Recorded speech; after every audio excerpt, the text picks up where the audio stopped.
Every 25 years, right? I drop in, right? What are you staring at? Why are you standing there with your finger up your I think you ass? have the wrong apartment. Oh, shit. You don't fucking know who I am. Okay, look, I don't... I can't fucking believe this one, Bernard. I shouldn't fucking know you. That is the kind of friends we were. If anybody's gonna forget somebody in this fucking friendship, it's me, you, all right? Wait, Huey? Huey!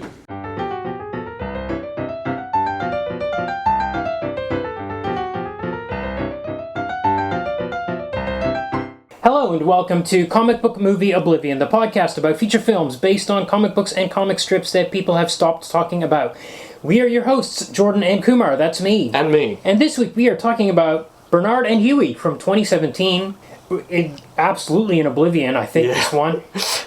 You haven't heard of it? We hadn't either. No, I hadn't heard of it until about 3 weeks ago or so. In fact, if you go on Jules Feiffer's Wikipedia page, this movie is not mentioned. No. And if you go to the Wikipedia page for this movie, there's all sorts of factual errors on it. Yep, and it's incredibly short. It was clearly, it's flagged as being written by someone who's promoting the movie. Oh, okay. So it's a bit like the barbed wire. Right. Do you remember that? Is that Valiant Comics? Oh no, that was Bloodshot. Bloodshot is Valiant Comics, yeah. right. So I remember, this is a blast from the past, but I remember reading the Valiant Comics Wikipedia page. I said, this reads like boilerplate from a promotional website. Right. And it wasn't even flagged. It's like a press release. Yes. So this Wikipedia article has been written by people promoting the film, I would say. Right. And it's been flagged as such. So it's got errors. The links are all to reviews and kind of like puff pieces that came out before the film came out. Okay. Yeah. So Jules Feiffer passed away in January. Yes. At the time we just mentioned Popeye, I had no idea. I stumbled across this almost by accident 3 weeks ago. Yeah. I was like, oh shit, I wish we'd known about this. But even then, tried to download the thing, couldn't download it. No. Had to buy a physical DVD. That's it. We had to dip into petty cash. Yeah. So, I don't know if people are out there actually going to be able to watch. Maybe it might be on some of the streamers in the US or in other countries, but it's not on any of the streamers in Australia. It's not available. All right, so tell us, Kumar, about Jules Feiffer. Okay. For those of us that don't remember the Popeye episode. Yes. Okay, well, we didn't go into much on that episode. So, Feiffer was born in 1929. He passed away in January. He was 95 years old. He was a few weeks away from turning 96. He was still working on his next graphic novel at the time. So I read. He was a art school dropout. He went to work for Will Eisner.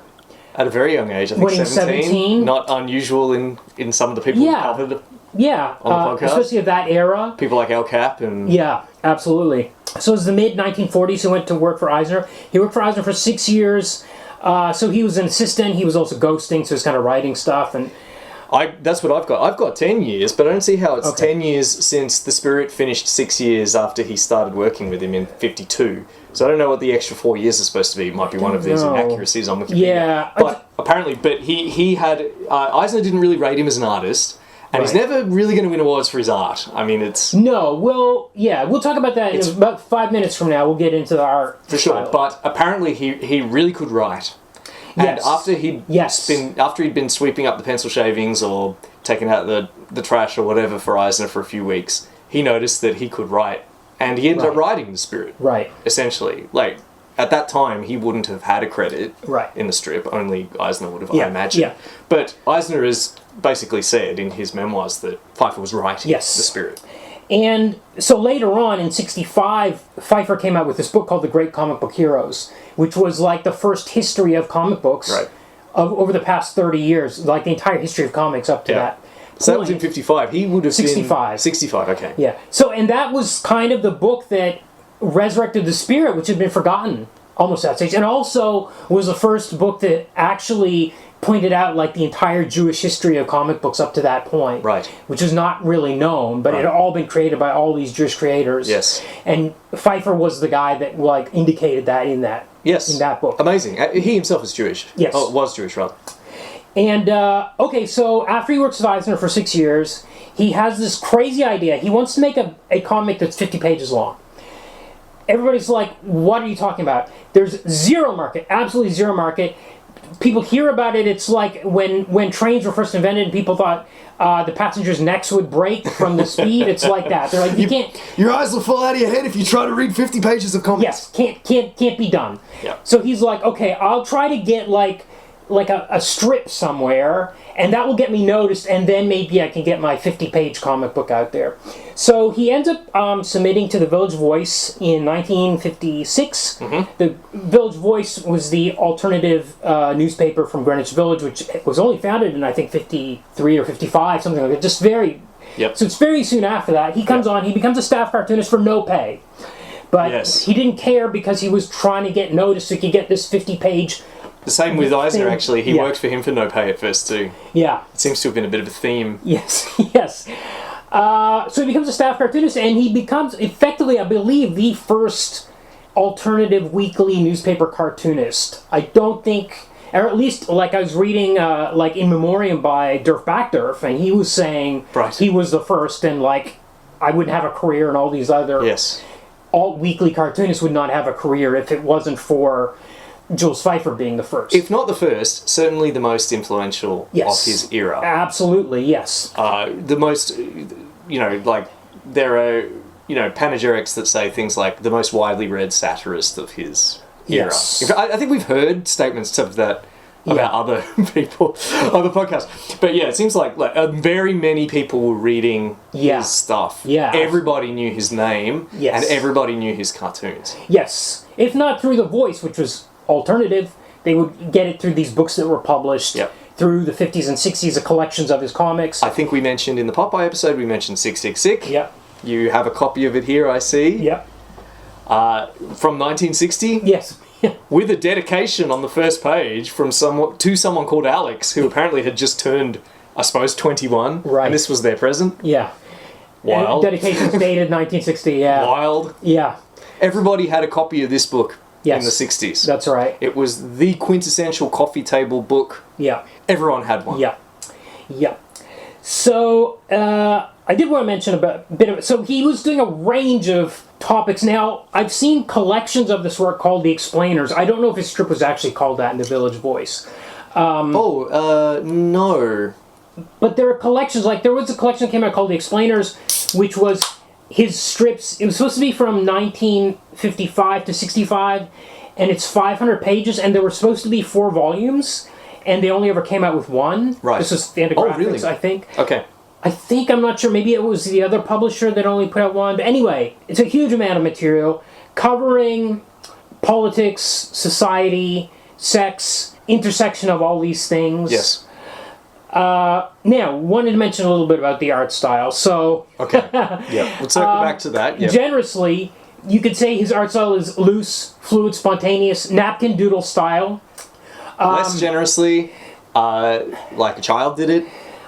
Yes, but there's a real control over gesture and facial expression.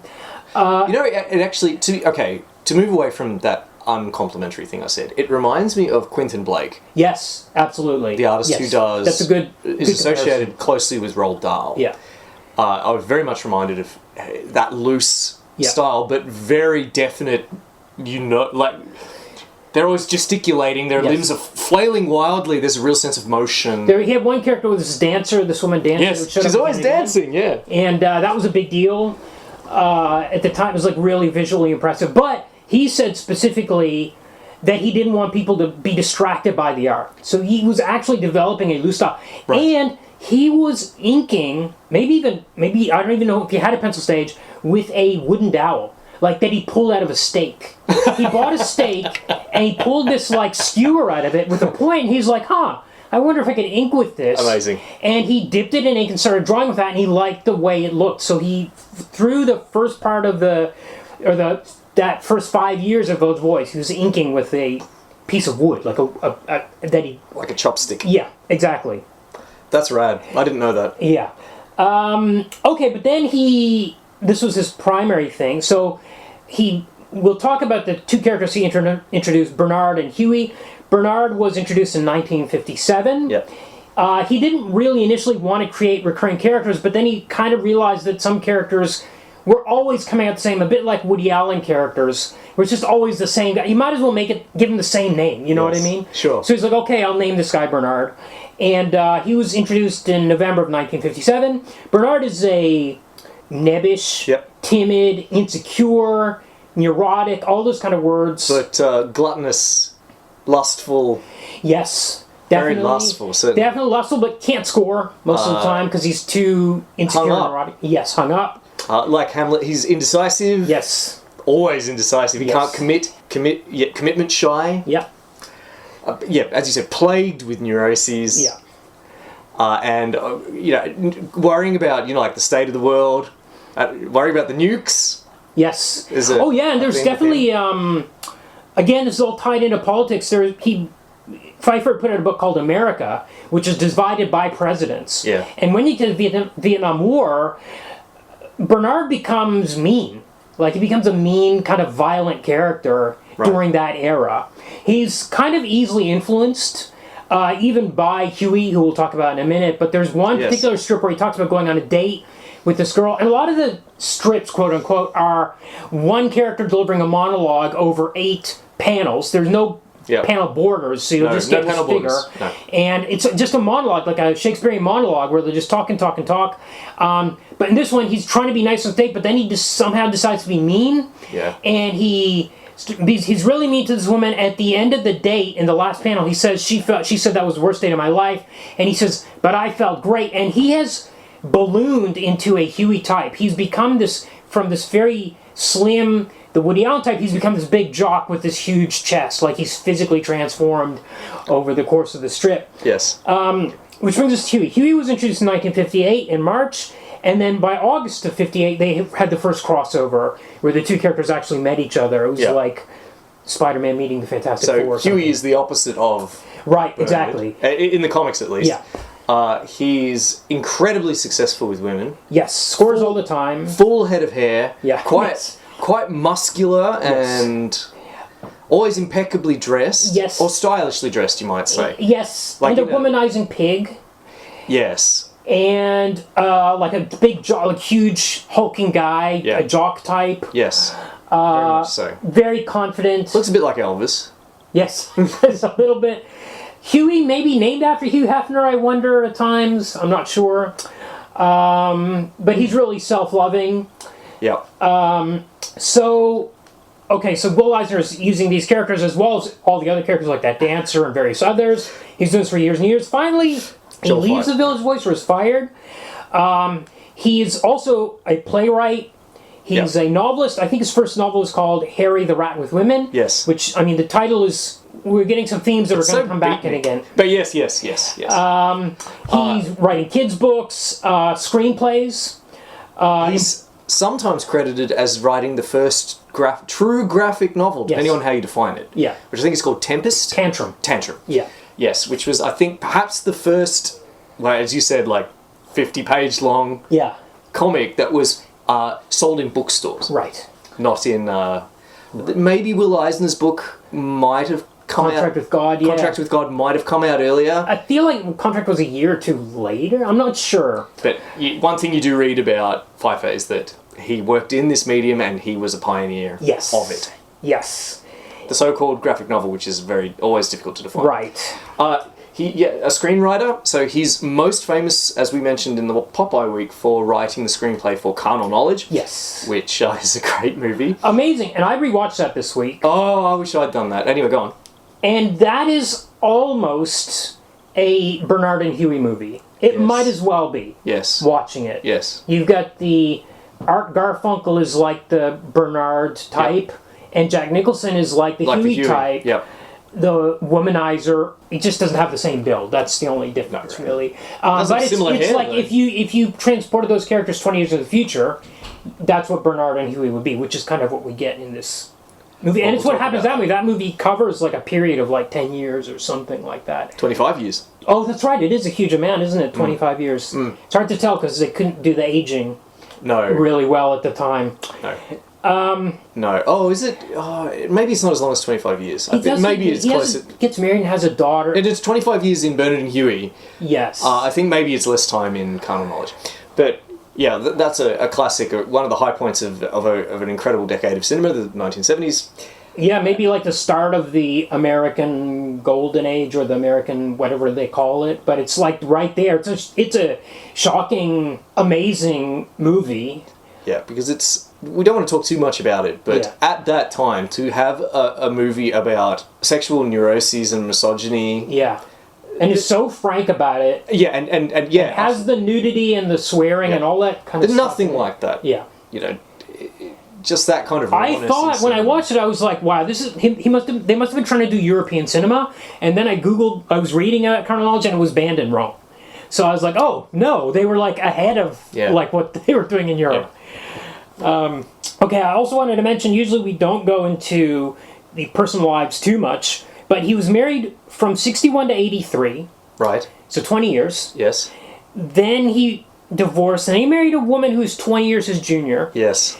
This was a woman who came to interview him about Popeye. Yes. They were married for 30 years, from 83 to 2014. Yeah. Then they split up. Yeah. So he was 85 years old when they split up. 2 years later, he gets married again. Yes. So he's like 87. Yes. Getting married for a third time. Yeah. I have no idea who he married when he was 87. No, don't know, but I hope, yeah. But it's... But he lived another 10 years. You just kind of think about it. But another thing was... the strips were kind of... Some people kind of pointed fingers at, like, him constantly satirizing marriage and relationship. And he's like, well, happy marriages and happy relationships aren't funny to satirize. Yeah. So you only go after the negative stuff. So it has a feeling of coming off kind of relentless. Oh, well, I mean, this was published weekly. Yeah. You know, and they're very variable in content, his comics. Yeah. You know, you get a lot of criticizing politics. You get a lot of stuff about politics. You get those surreal ones with, like, the dancing. But they've always got a kind of like a sharp satirical edge to them. The most brutal one is this woman who's walking through, like, a field or something. Yeah. And she's super depressed about the state of the world. For several panels, she's like... I can't believe people are destroying the world, destroying themselves, the environment. She says, sometimes I need to walk in the woods and look at flowers. And she sees the stem of this flower coming out of the ground. And as she gets closer, the stem grows out of the ground. And when it comes out, it's a rifle upright on its barrel, and it shoots her in the face. And she falls over dead. And that's how the strip ends. Yeah. It's crazy. So the thing we didn't mention was, in 1983, so after he has left the Village Voice for whatever reason... Yeah. He takes Bernard and Huey over to Playboy. Yes. Now, Hef was big into comics. Okay. And he had a good taste in comics, and he paid his artists very well, but I believe he's a bit of a control freak over them. Like, he would look over the drafts. Really? And, like, have all sorts of comments about the color and change this or that. But he paid very well. I mean, Kurtzman, after Mad and Help, went over to... He was working on Playboy for years. Right. I think he was only doing Playboy and was doing well enough to live on, I believe. So at Playboy, he went to color, whereas the Village Voice strips were black and white. Yes. And Bernard and Huey became like a middle-aged. feature, middle-aged. So they'd aged 20 years. It was like almost real time. Yeah. And the strip was actually called Bernard and Huey. It would have the title at the top of each strip. So these are the strips that are really inspired this movie. Yes. In fact, there's plot points in there. So, for example, it starts out with Huey has been kicked out by his wife because he's cheated on her. Yeah. So he shows up to crash with Bernard. Yeah, which is exactly how the film starts. And Bernard has, like, no furniture for whatever reason. I can't remember what the reason was in the comic. I only managed to find 2 or 3 of these Playboy strips, but I was like, oh my god, this is the movie exactly. Yes. I don't know how far it went along. Yes. But there's a strip where he says, we met, back in our college days. Bernard says, I was dating this girl and you accused me of being pussy whipped, so I broke up with her. Yeah. And then she went off and married this other guy, and now she's living in the burbs with 3 kids. And I wish this guy was dead. Yep. And Huey says, you know what you've got pussy whip envy. This is reproduced word for word. Word for word in the movie, yeah. It's so interesting hearing that. because I wasn't able to read. I mean, you found some of them, but I wasn't able to read them before. We read a lot of Feiffer's Village Voice comics. Yeah. We read like 2 volumes of them. Yeah. But in those, the characters Huey and Bernard are mostly younger. There is a stretch that he wrote about marriage. Yes. In, what was it, 1980 or so? 83. It was right when he married his 20-year-old... No, it was before. It was when Popeye was being filmed. That's right. In fact, the reason he wrote it was because he needed 3 months' worth of strips. That's right. It's so funny reading this. I wish I'd read it back when we did Popeye, because his introduction to these strips is that he literally says, I was paid a bunch of money to do Popeye. Yeah. But, I wanted Altman to film it in Martha's Vineyard. Yeah. Because I lived there. Yes. I kept hinting him, saying, can we film this in Martha's Vineyard? He said, but Altman, all movie directors, he said, want to film in a remote location. They all just want to film in a remote location. If we'd been able to film on the moon, Robert Altman would have been making a case that Popeye could only be filmed on the moon. And his conclusion was that that directors want to be away from the studio, the prying studios and their notes. Yeah. Which is pretty much what we said when we did Popeye. So he was on site. I didn't know this. Yeah. Feiffer was in Malta. Yeah. Yeah. At what Robin Williams called Stalag Altman. Right. right. There. He envisioned being there for only 3 months, but even 3 months was a long time for his weekly comic because he was accustomed to writing it on a week-by-week basis. Yes. At that point, he said he was inspired by Thimble Theatre and the intense plotting that Seeger used to do weeks in advance, and he thought, that's it, I'll do a running story. And his story is that it's about Bernard, who is entering middle age, so he's grown up a little bit. He's not quite as old as he is in the Playboy comics, but he's grown up a bit. And he's thinking about getting married, and he's just so unsure, and he's vacillating, and he's complaining. Feiffer will do this thing, there's no panel borders, but he'll do this thing where he'll draw 2 faces, and they're very simple, and they'll just be right up next to one another. It's about 3 lines per. Yeah, that's right. So 6 total. Face, And they'll be having a dialogue. The dialogue will go back and forth, and he's just whining and complaining. In the end, he gets married, and then he decides... It's quite funny, I suppose. I guess this is the kind of the conceit of the run, that marriage is a violation of his civil liberties. Yes, it's the title of the book is Marriage is an Invasion of Privacy. Yeah. He outlines all these rights that are guaranteed in the American Bill of Rights, like the right to freedom of assembly, the right to property, the right to freedom of speech, and he says, all of these are being infringed on by my wife. Yes. Who's 20 years his junior. Yeah. Actually, after 3 weeks of marriage, I think. Yeah. And he ends up taking her to court.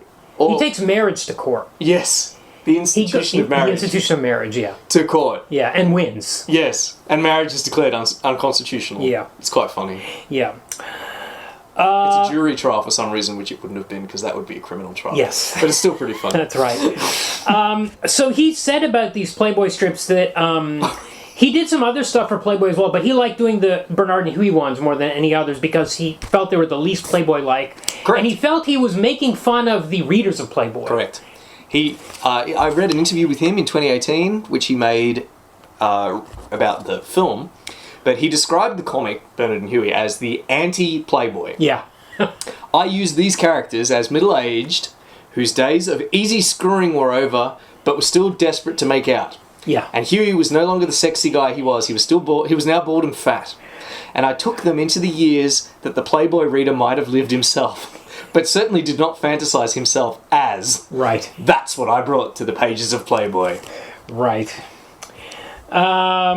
Okay, so the book we did read was the Unexpurgated Memoirs of Bernard Mergendeiler. Mergendeiler is his surname, yeah. This came out in 1959. I don't know how much more we want to say about it, except it's pretty frank. Yeah. Again, like Carnal Knowledge, not quite that extreme, but it's kind of surprising the amount of screwing these guys are doing, the amount of women they're going through. It's not pornographic. No. But certainly... But they're talking about it. Yes, they are, yes. Yeah. I think probably Bernard is a little bit Jules Feiffer's alter ego, just a bit. Yeah, some people suggest that. He kind of looks like Jules and probably has similar insecurities. Probably, like, I don't think Jules is ever a Huey type. No. No, certainly not. I mean, Maybe you see the aspired one. to be, which you kind of get from... I was wondering, reading these strips, why are these guys friends? Yeah. I mean, they've been thrown together like Spider-Man and the Fantastic Four. Why are they hanging out? Don't quite know, but it seems like sometimes Bernard wants to be Huey. Sure. But Bernard is very easily led, isn't he? Yes. Yes, he's very malleable.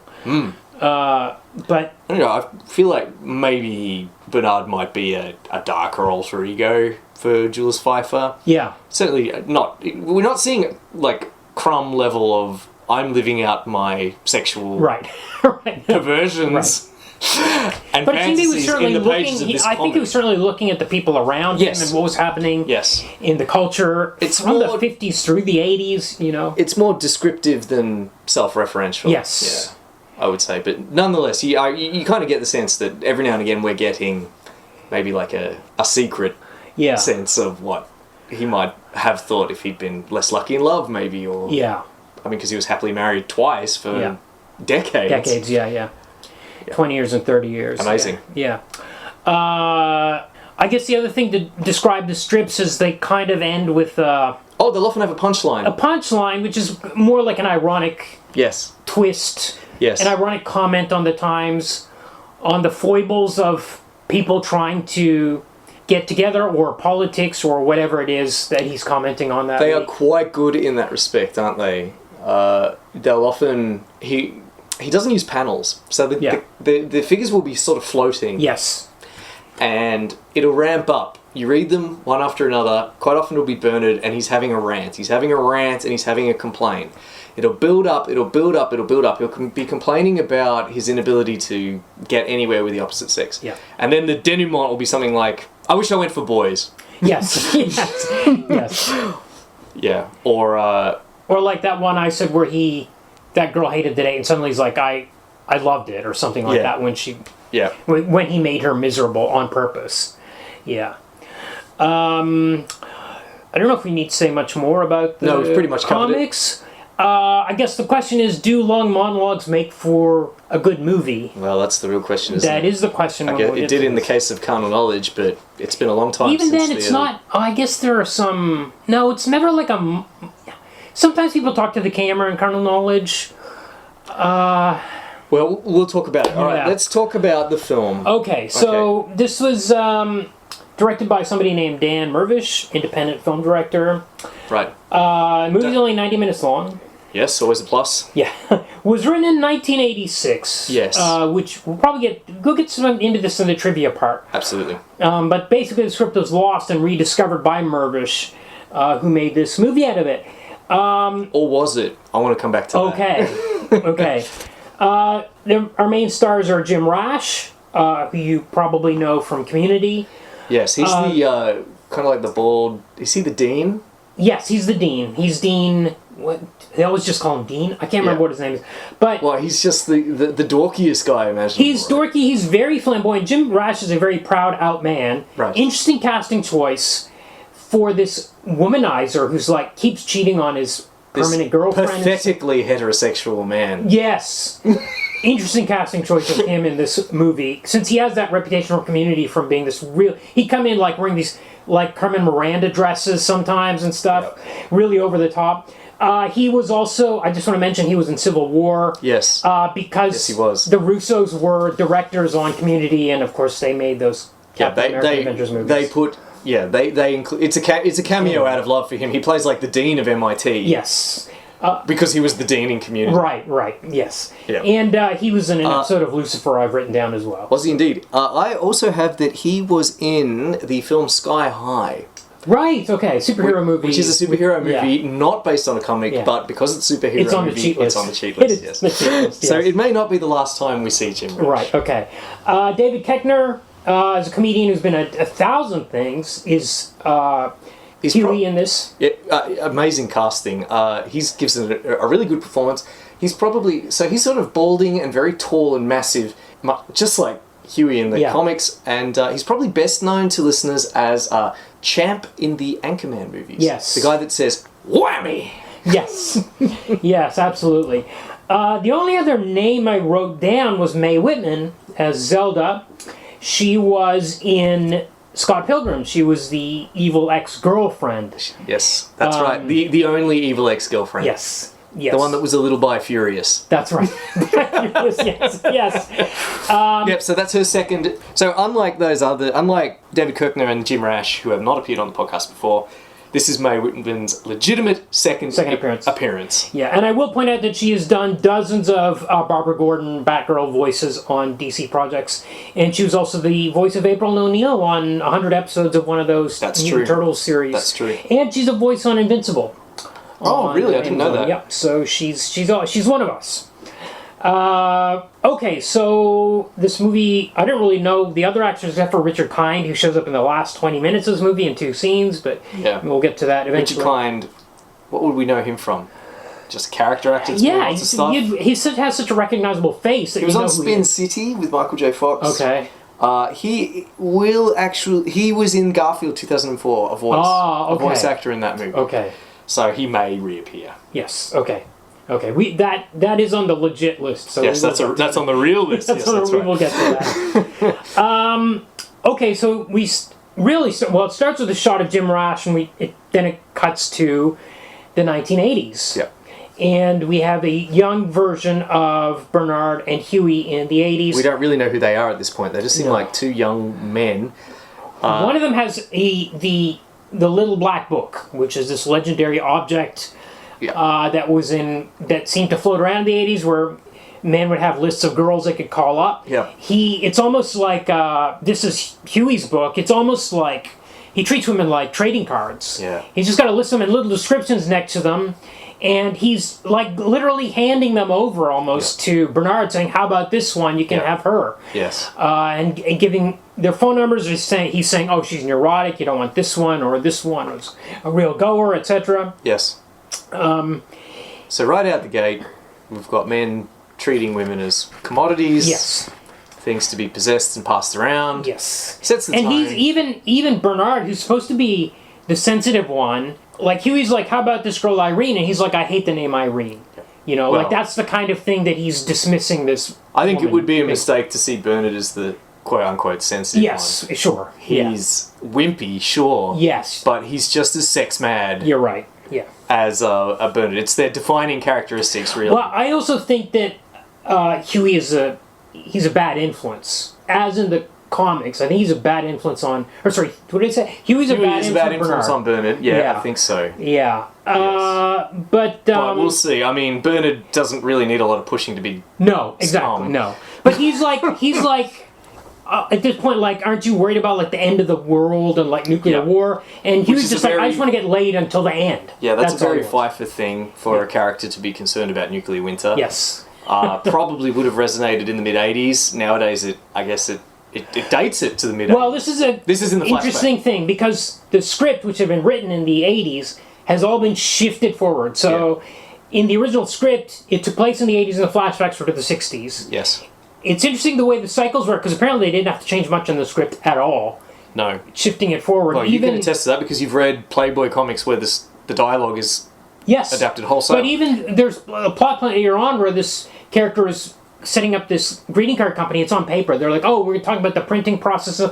Paper has like come back as a hipster thing. Yeah. You can kind of plausibly make that case, but even so, a film where a central plot point is that some people make it as greeting card designers. That is crazy. Doesn't belong in our century. That is a bit crazy, but they've tried to just kind of shift everything. They have tried to. Anyway, the flashbacks are the 80s. By the way, these scenes are shot on film, whereas the rest of it is on... The current stuff is shot on digital. Yes. So there's a difference in... Like, you can see the film grain in the 80s scenes. It's fine. It's one thing I liked in this movie. Yeah, it's okay. And this film didn't cost a lot of money to make. Right. So, mostly interiors. Yeah. Yes. Almost exclusively interiors, actually. But in the 80s ones are all indoors. Yeah. Except for one that's on the subway. Yes. Which is not actually on a subway. It's shot in the director's garage. Right. And they're all just crowding around a pole. Right. And they're shot at really close. I also saw that these scenes had to be heavily rehearsed because they were shooting on film, so they had 1 or 2 chances to get it. Right. They couldn't do 10 takes. Right. Because they weren't on digital. They had to, like, get it right. Right. Because they were getting the film for free from Kodak, but the processing they had to pay for. Sure. Well, that was always the... Yeah. Yeah. So now we cut to the present. Bernard is having sex with... Roz is her name. No, so this isn't Roz. The first one is some other girl. Oh. Which is confusing, because when you get to Roz, we find out that he has a steady girlfriend, this psychiatrist. But this is some girl with a funny European accent that he sees out the door, and he's like, I'll call you. She's like, hey, I'll text you. And it's like, okay, That wasn't bye. Roz. Okay, of course it wasn't. Okay. No. Because So the description, the reviews for this film always describe Bernard as quote-unquote successful with women. Yes. And yet, when I was... at first, anyway. Like, it's a source of tension. This is the point of the movie, is that there's a swap. Yeah. There's a reversion to the way things were in the 80s. Yes. We'll get There's to a all twofold that. swap. Yeah. Okay, so in the 80s, Huey obviously is devastatingly successly with women. He's extraordinarily handsome. They call it making out, scoring. What we would call scoring, they call making out for some reason. Okay, maybe that was the... I don't know, but they haven't changed it from, I'm guessing, for 5 years. In the 60s. But, so he's super handsome. Like, he's disgusting. Yes. But we have this, I suppose, stereotype that women love disgusting men, because women are just falling at his feet. It was kind of a joke twisted a lot of the end of the strips. Right. And there's one in the movie where specifically Huey's with this girl that he has obviously just slept with or whatever, and he's like, I'll walk you to the subway. And she's like, they said, put your shoes on, I'll walk you to the subway. She's pleading with him, like, I have feelings. He's like, put your shoes on, I'll walk you to the subway. Panel after panel, he says, put your shoes on. Finally, he's like, you want to go for a beer? Oh, so this is in the comic too. There's one of the Village Voice strips. Okay. Where she's like, finally, he's like, you want to go for a beer? She's like, and he's like, I don't have any money though. She's like, oh, she looks at her wallet, she's got some money. So it's like one of those ironic twists at the end where he's she trying goes to get for rid the of goon. her, but as soon as she reveals that she has money to pay for a beer, he decides she's... And also she's flopped on him. She's like, how can you just want to walk me to the subway? I have feelings. Yeah. You know, we just slept together. What kind of man are you? He's literally trying to boot her out. Yeah. In the film, I didn't read that particular comic, but in the film, he just keeps... the young actor just keeps saying, put your shoes on, I'll walk you to the subway. And he's like doing a David Koechner impression. Yeah. It's really quite effective. Yeah. I rated this guy. I checked him on IMDb. He hasn't been in any comic book movies. Right. He hasn't really had a... well, I mean, it's only... I heard a fact about this in the interview. Right. I think he had also auditioned for some Marvel movie. Right. And didn't get that, but got this one. Well, too bad. Fame and fortune or... Yeah, whatever. Indie cred. But this scene was like his audition reel. Like, this is what he recorded. Because it's a tricky scene, he just says the same thing over and over again, 8 times in like 8 different... Put your shoes on, I'll walk you to the subway, over and over. But then eventually she says that she wants a coffee. Yes. And then he perks up. And he says... And he's like, oh, bagel? Bring me one back? Yeah. And she says, yeah, I've got enough money for breakfast. And he goes, will you bring me a bagel? Yeah. And she says, what kind? And she sort of sighs and says... What kind? Yeah. And he says, I trust you. Yeah. Yeah. This film has some isolated moments that are really funny. Yeah. How did we get onto this? We were talking about him being a sleaze. Okay. And kind of like a pig. Yes. So there's a I think a Spanish expression which is a man is like a bear, the more repulsive, the more attractive. Right. He's very much like that. Right, but I think we were also talking about Bernard and this girl that he was shoving out the door. Oh, yeah. We really have to wind back a bit, because we were talking about how they swap roles. Yes. So Bernard, in the present, is successful with women. Yes, he's making out with all these women, as they say in the movie. So, meanwhile, we get a scene with Huey in the back of a taxi with this girl. We don't know what their relationship is. She's young. Yeah. And he's talking about how he misses those 80s chicks. Yeah. How easy it was to score with those 80s chicks. He's drunk. Yes, he's really... He's drunk all the time, Yeah. this particular character, Huey, Yeah. But this girl is seemingly taking him somewhere. She's like, we have to go to this place. You're coming with me. Almost like she's captured him. The cab stops, he jumps out, runs away. So he's on the lam. Yeah. We don't know who this girl is at this point. We don't know who she is. We just know that he's done a runner out of taxi. Next thing we see, he's arrived at... Bernard's place. Yeah. Right after he showed this girl out. Yeah. He shows up at Bernard's apartment. Yeah. Now, Bernard's apartment is empty. He's been living there 5 years, he tells us, but he has a kind of bit of monologue that's, I have to buy some furniture for this place. I'm going to do it. But he can't commit somehow. Yeah. I think that's part of it. Yeah. Yes. I mean, it's interesting that you mentioned that it was in the comics as well. Yeah. Because I'm watching this and I'm thinking, what is the point of this? Why is he living in an unfurnished flat?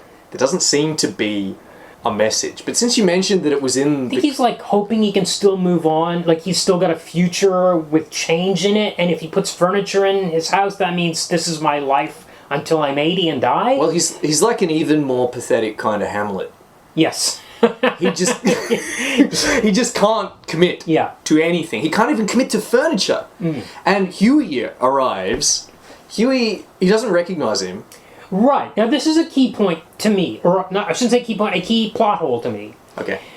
How did Huey find his How does Huey know his address? Because there's a scene later on where he's at a... He doesn't even know it. He doesn't know it. He can't, they're ordering some furniture or something. He doesn't know the address. So how did he find this guy who hasn't spoken to for 30 years or something? How did he find him? Also, where was he? We learn later that the girl in the cab was his daughter. Yeah. And she had been sent by their mother to find where... And they'd gone to Aspen. Yeah. He was in Aspen, Colorado. So I guess she had flown to Aspen, found him, and flown him back to New York.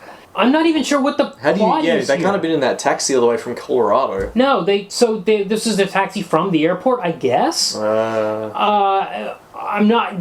All this is very fuzzy. This movie's 90 minutes. I feel like 10 minutes was cut with some bits that maybe explain some of this stuff. Maybe this might have been stuff that made more sense in the original draft. Yes, maybe. Right? It maybe wasn't Colorado. Yeah. Yeah. Maybe it all took place in New York. So there were rewrites, obviously. Okay. So, in that same interview that I mentioned earlier, Feiffer mentions that he actually helped with the rewrites. Yeah, okay. So, Mirvish said, essentially to keep the costs down, I suppose, and to make it easier to shoot, to make the story easier to tell, rather than making it a period piece, what would have been gained from that? But to keep costs down, they said, he actually asked Feiffer, can we set it in the present day, rather than the 80s, and set the flashbacks in 1988 rather than 1960. Yeah, because it would have been double flashback. It would have been double period. Yeah. It would have been 80s movie and a 60s movie. Impossible on a... And as we'll discuss, this film didn't have a big budget. Yeah. In fact, it might have even have struggled to attract funding, which is a theme... Right. And a notion I want to return to. Okay. But Mirvish said, I told him it's hard enough on my kind of budget to make one period movie, much less two period movies. Yes, right. Right. Feiffer was understanding and obliged. This is Feiffer. He and I kind of tweaked the script a little bit. But the interesting thing is how little we really did change. Mirvish, I loved the original Feiffer dialogue, and I didn't really want to change that. Right. So, Huey shows up at Bernard's door. He immediately wants to listen to old punk bands from the 80s, and he's like, where are your cassettes? So, we've got it. Immediately, within 2 scenes, this guy's trapped in the past. Yeah. He misses those 80s chicks, as he calls them. Yeah. And he misses the 80s punk bands and the cassettes and records. Yeah. And we learned that he's cheated on his wife, but he blames her. Yes. For... He's revolting. Yeah, she humiliated him because she kicked him out. Yeah, and she was using she draws greeting cards. Yes. This is her career. And she was using his printing company. That's how they met. His family owns a printing company. Yeah. He's kind of the black sheep of his family, but he's still sufficiently in that he was able to get his wife as the artist for the greeting cards, and he was able to print the greeting cards, and it made a lot of money. Yes. And then once they split up, she canceled that greeting card. She's like, we're not working with that company anymore. And he's very angry about this. But he's the one that cheated in the first place. Yeah. So all he can talk about is how he's been wronged. Yeah. He's utterly self-obsessed. Yeah. So is Bernard. All he can talk about is his humiliation, how he's humiliated. And Bernard occasionally will offer up a limp-wristed, but you cheated on her. You cheated on her, yeah. And he just doesn't hear it. No, he doesn't care. Yeah, sure, but then she didn't have to do X. She didn't have to do Y. Bernard says stuff that's almost the same later on in the movie. When he turns into Huey, he says stuff that's absolutely like that later on. It's just awful. Yeah. These people are the worst. Yeah. The worst. Yes, I would say actually everybody's self-absorbed, including the wife, including the daughter. Yep. Everybody, including the daughter's new boyfriend at the end of the movie, they're all about themselves. They're all just... Everyone in this movie is awful and loathsome. Yes. Even before Huey turns up, Bernard is... Now he's sleeping with Roz, so a different woman. This is his steady girlfriend. Yeah. I don't know if she imagines they're exclusive, but... I think... No, well, later on they say we've been breaking up for 10 years. Right. There's a line. I don't know. They have some sort of modern relationship. Well, I don't know how modern it is because later on... We're jumping all over the place, doesn't matter. It's okay. When Bernard this film doesn't really have a plot. It's fine. Yeah, Okay. when Bernard has this affair, you think the plot's going to be he's got to keep it secret from Roz, the psychiatrist's girlfriend. Actually, No, she finds there's a out right cut to he must have told her. Right. They must have that kind of relationship where he's like, "Hey, I actually slept Yeah, with he that did. girl." He did tell her because he wants absolution. Because he's utterly pathetic. Yes. Yes. Anyway, Yes. we get... I've written in my notes, women suffering as men become an unskippable cutscene. Over and over, Bernard especially will be in bed with somebody. Yeah. Usually Roz, sometimes Zelda, Mae Whitman's character. Yeah. And he'll just be whining. Yes. In fact, the first scene Yeah. with that girl with the foreign accent, he's talking about his ex-wife and how she didn't have compassion. Yeah. The girl is texting on her phone. She's Yes, not even she's not looking at or listening to him at all. It's actually kind of an amazing... The way a things are similar- coded in this movie is kind of amazing. Like, they've done the work in that regard. But anyway... Yes, and there's similar later on with Roz. He's giving another monologue, and it's very much a Feiffer monologue. It looks like something that you would read off one of his single-page comics, where we're getting a diatribe, a monologue from Bernard, but without the punchline often. Although sometimes we get the punchline. Anyway, and, you know, like, the girl with the accent is texting, and Roz is sort of, I guess, in therapist mode, because she will give kind of, like, therapist-sounding grunts. Right. Right. Or give a pat answer. Right. And he doesn't even notice. Right. One more thing. Jim Rash is alarmingly muscular. Yeah. Okay, so his shirt's off a lot in this movie. He's got an empty apartment. Must be using it for sit-ups and pull-ups. I'm guessing he is really well built, which doesn't... It actually... Like in Shortcomings, it contradicts some other scenes in the movie. There's a scene where Zelda, the 25-year-old, makes comments about his pot belly. Yeah, he doesn't I'm have, like, are this you guy kidding? Does not fucking He's have got a pot belly. six-pack. He's... And it's on screen, and you're looking at it, and... I think that line probably came from the original. Yeah, and there's a scene where he's jogging, and he's like... And then he stops, he's like, oh, I'm too old for this, or something. I'm like, are you kidding? We've seen the shape you're in. It's ludicrous, and it's bizarre. It's like someone swapped the heads around on two dolls. Yeah. Because Jim Rash has this... He's the dorkiest looking dude. He's got the skinniest neck. Yeah. He's got this shaved head. Yeah. He's wearing glasses all the time. He looks ludicrously nerdy. Yeah. And then from the neck down, it's absurd Yeah. Yeah. how ripped he is. Yeah.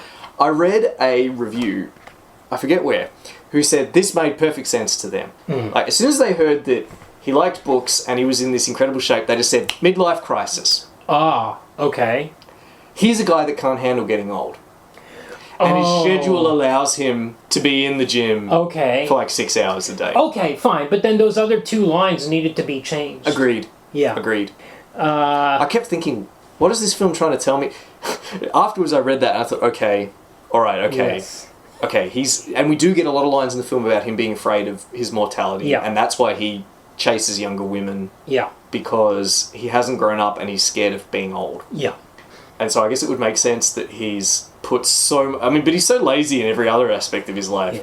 Whatever. It makes a kind of sense. But at the time I was watching it thinking, what is this film trying to tell me? Yeah. With this alarmingly muscular gentleman. Yeah. Yeah. Yeah. It's hard to exaggerate in what good shape he's in. Yeah. Yeah. He's in really amazing shape. His ribs are all... He's got the striation right down his ribs. It's deeply impressive. Yeah. Yeah. So, Huey has moved in. Effectively, he started buying furniture for the place. He's bought a dining table and stuff. He's just crash landed in Bernard's life, and Bernard doesn't seem to know how to kick him out, or doesn't want to kick him out. Well, yeah, it's a question. Or maybe he's flexing on Initially, he calls home. He's at work, and he calls the landline at home. Yeah. And Huey is too late answering it, And when he doesn't answer, Bernard assumes that Huey has moved out. He goes, he's gone. And he's gone, great. He goes home, but actually now there's a kitchen table, there's like a bed. Yeah, he's bought furniture. And he's like, oh shit, this guy's like here. Maybe I did wonder why they were friends. And later in the movie, Zelda asks, why are you friends with my father? And he's like, I don't know. And I'm like, yeah, I don't know either. Until we kind of see the swap happening, and then you're like, okay, there's some kind of symbiotic, parasitic relationship happening here. Yeah. But also, Huey is loaded. He's got loads of cash. Yeah. Physical cash for some reason, which the movie never tells us quite where it came from, I don't think. No, the movie addresses it, but goes nowhere with That's right. It does say, she does say, like when Zelda was looking for him, she's like, well, it's easy to find him because he's throwing cash around. Yeah. Where's the cash coming from? Somebody. Yeah. And I think Bernard even asks him, why do you always have so much cash? Yes. And he says, oh, business, this and that. Yeah. It's sort of implied maybe that there's something illegal going on. And in fact, when he finally meets the Richard Kind character in a kind of dingy alley, I was like, oh, he's a gangster of some sort, and now we're going to get some gangster. No, that's just his brother's legit business. And I thought he was going to extort his brother for money, but he doesn't do that either. We don't know where the We never find out why he has so much cash. Yeah. There's a...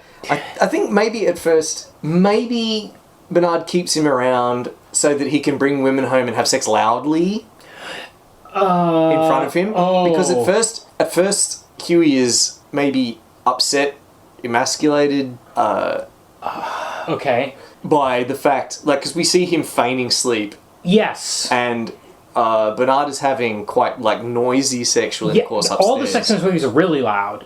Yeah. We don't know. There's only one scene that you see on screen. All the others you just hear people in other rooms, and it's like screaming, banging. Yep.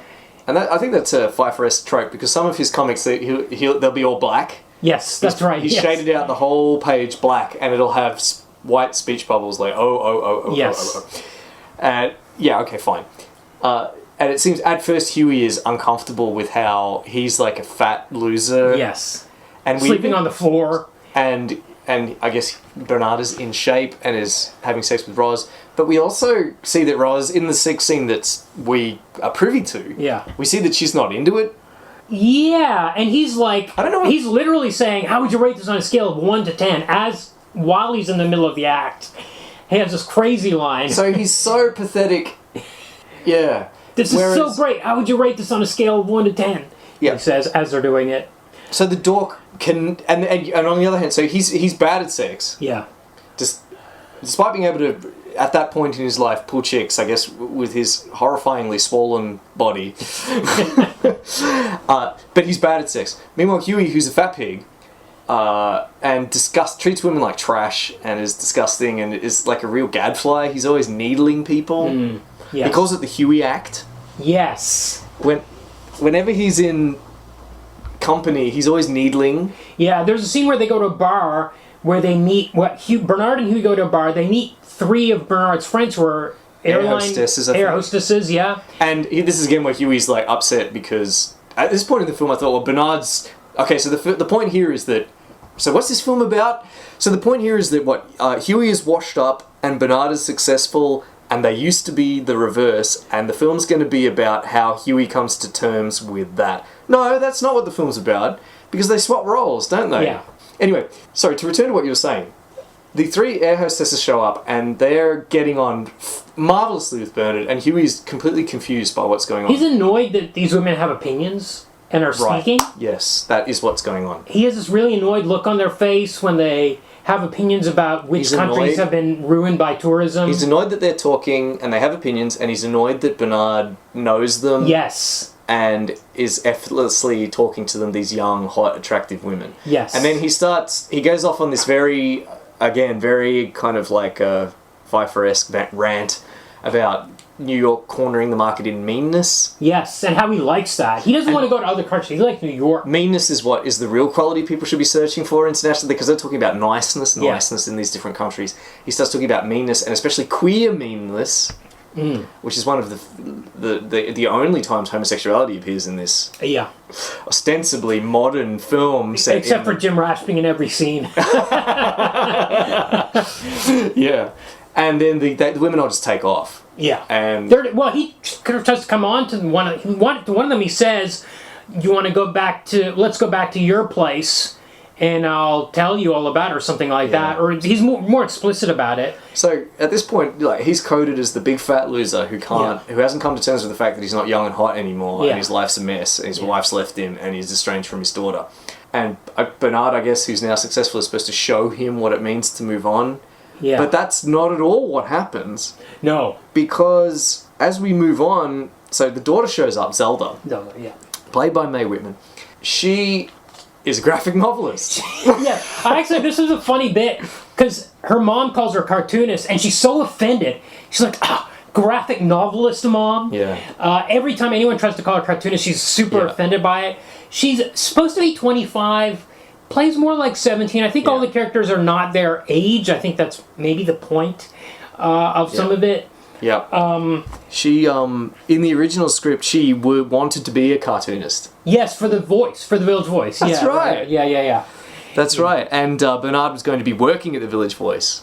Right. Okay, so Bernard is in publishing. Yeah. He is the historical nonfiction editor at, like, Norton or something like that. It is Norton, which is also the company that publishes Feiffer's graphic novels. Right, okay, right. So this is very... If you want a smoking gun for the autobiographical nature of Feiffer's work... Right. Anyway, go on. So, where was I? Oh, yeah, so... Basically, Huey, like, we have a scene with Zelda and her mom where the mom is annoyed that she didn't succeed in getting Dad back home or whatever. Yep. We get a scene where Huey meets with Zelda, and he kind of tries to connect with her. He doesn't know how old she is. He thinks she's, like, 22, and doesn't realize until later that she's 25. He doesn't know her birth date. Yeah. There's a scene where all three of them manage to come together in a restaurant. Yep. But the daughter is disgusted. She sees him for the pig he is. Yep. She doesn't know why the mom wants to reconnect with him. She's annoyed with the mom for calling her graphic novels comics or cartoons. Yep. We also learn in a scene later that Huey actually also has a son somewhere. Yeah. That he has no connection with. We never hear anything more about his son. And he hasn't been in Zelda's life for 15 years. That's right. He left when she was 12? Yes. There is a Playboy gag about that early on where when Bernard and Huey are, like, connecting after this 25-year gap or 20-year gap or whatever, he's like, Huey's like, I split up with my wife. The kids are fine. And he's like, oh, and Bernard's like, how come the kids are fine? Like, are you sure? And he's like, yeah, I prepared them for it because I left when they were 12 or something like that. So it's like he was doing them a favor, which is kind of how he acts with the movie. Like, he was in the right. He did the right thing by leaving when, for 15 years ago or whatever. But yeah, so Huey wants Bernard to give Zelda a leg up in publishing, to get her cartoons published. Yeah. So she actually and he says, no, I'm not going to do it. Yeah. Bernard's like, I'm not going to do that. That's not my department. Yeah. But for some reason in the next scene, for reasons we don't quite know, and also, by the way, Roz is amazed that he won't show her work around the Norton offices. Yeah, a little why does bit. Roz She's like, care at this point? she's like, why are you being so self-centered about it? I don't know why she is, but it does kind of come back later. I thought that scene happened after he'd already started dating. No. This is before. They're at the table, and Huey's like, will you help my daughter with her comics? And he's like, that's not my department. I'm not interested in doing it. Okay. Roz is like, what's the matter with you? Why are you so self-centered or whatever? Oh, yeah. And she storms out. Right. And she says, I don't know which of you is more narcissistic. Yes. Yes. So she's disgusted with both of them. But for some reason, I suppose with Huey for asking and with Bernard for refusing. Huey just for being Huey and the various things he says. But we cut to a scene where she is in Bernard's office. Yeah. Showing cartoons. This is Zelda. Yeah, Zelda's showing her cartoons. And her cartoons are horrible. They're so bad. I love this bit because it was so funny how terrible the cartoons are. Yeah. They're all like they're all penis mutilation cartoons, and they're super badly drawn. They're like junior high school girl. By the way, these cartoons were drawn. There's a little comment in the director's commentary by the director's neighbor's niece. Amazing. And she's actually in the movie, in the scene where the other Norton editor is like, these comics are terrible. She's in the scene. Amazing. Sitting behind them as like one of the She was an intern on the movie, so she's... He put her in that scene? She's in that scene. It's real. I think she knows she's not... Well, she's in on the joke. But she's in on the joke. I get it, but that's nuts. It's really... but anyway, these comments are so bad, and I loved it when we finally saw this, because she's so full of herself. Yeah. She keeps saying, I'm going to be the voice of my generation. Yeah. I'm going to be famous. I'm going to be famous. I'm going to be the greatest graphic novelist ever. She's so certain. Yeah. And nobody else just can see it. No, because they're terrible. Yeah. And Bernard is such a loser that he can't just tell her that his stuff's terrible. He keeps sort of saying, kind of tiptoeing around it. I think also because he's sweet on her. Right? Yes, and he's kind of second-guessing himself a little bit. Like, maybe I don't understand comic art. Yeah. But maybe It's he's hard to convincing tell. himself that he doesn't understand it. All three. Yes, exactly, all three. It's actually really good the Yeah. way Jim Rash plays it. Well, yeah, it is. And by the way, one of these cartoons is a penis emitting carbon emissions, which in the original script was Agent Orange, by the way. That's a fun fact for you. Yeah, it's carbon monoxide, I think. Yeah, but this is a scene where she asks, why are you friends with my father? He says, I don't know. The next scene is them out in a bar. Yeah, and she's heavily flirting with him. Yeah. And she's like, why don't you come back to my place, kind of thing. And she lives at this artist collective, like in a loft with all these other artists. It's a dump. It seems like she's maybe using him, trying to convince him. I think that's how they wanted to play it. Yeah. I think as written, that was how... Because there is, in the earlier scene, when the family was reunited, Huey says, what's her problem? Is she a dyke, he says. Pardon the expression. To his mom. And the mom says, why are you saying that? Like, what? She says, what's her deal with men? And the mom says, she treats men the way you treat women. Yeah. So that's suggestive that she's just using these guys for whatever yes, true. And it does come back later in a scene, one of the scenes where I laughed. Right. There are a couple of scenes that play exactly like a Feiffer comic, where there will be dialogue, denouement. Yes.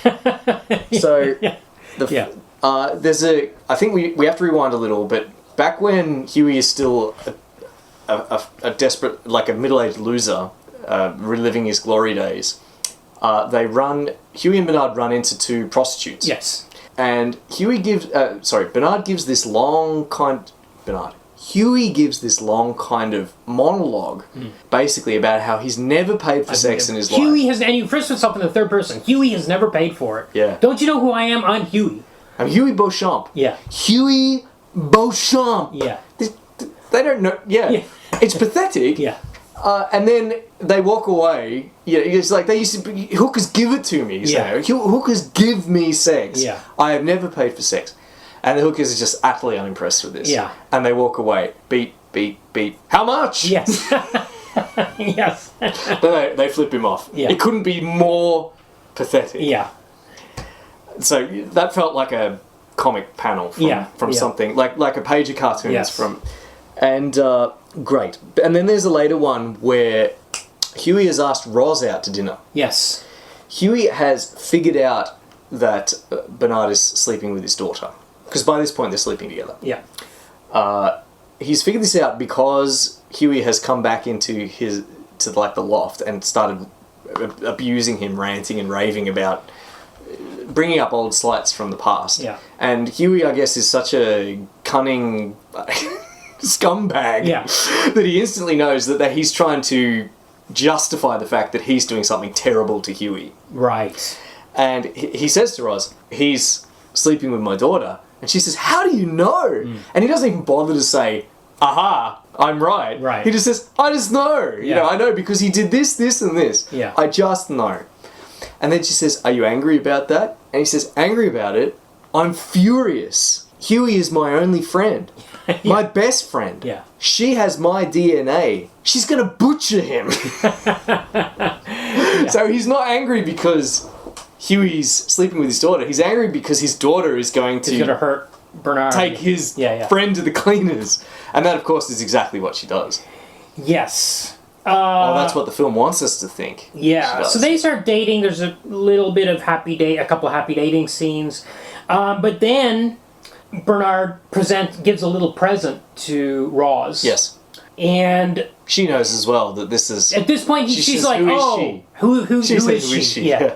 because he's like, this is a scene where he says, we've been breaking up with you for 10 years, this is an anniversary present. And he's so pathetic. He never tells the truth. He just goes, what do you mean, who is she? I just wanted to get you a present. And she's like, look, okay, but I want you to do something for me. I want you to meet with Zelda. Yeah. And this is after they've already been dating for a while, which is why he's giving her the present, right? Yes. Strange. I guess it's just meant to be a funny reversal. Yeah, so he's dating with Zelda. We get some scenes where she says, are you in a committed... He says, I'm not in a committed relationship. He absolutely lies so he can sleep with this 25-year-old. He also reveals that he had been married once for 6 weeks, which I think is a continuity Easter egg with the marriage is an invasion of privacy, yes, maybe? Yes, I would say so. Yes, yes, very good.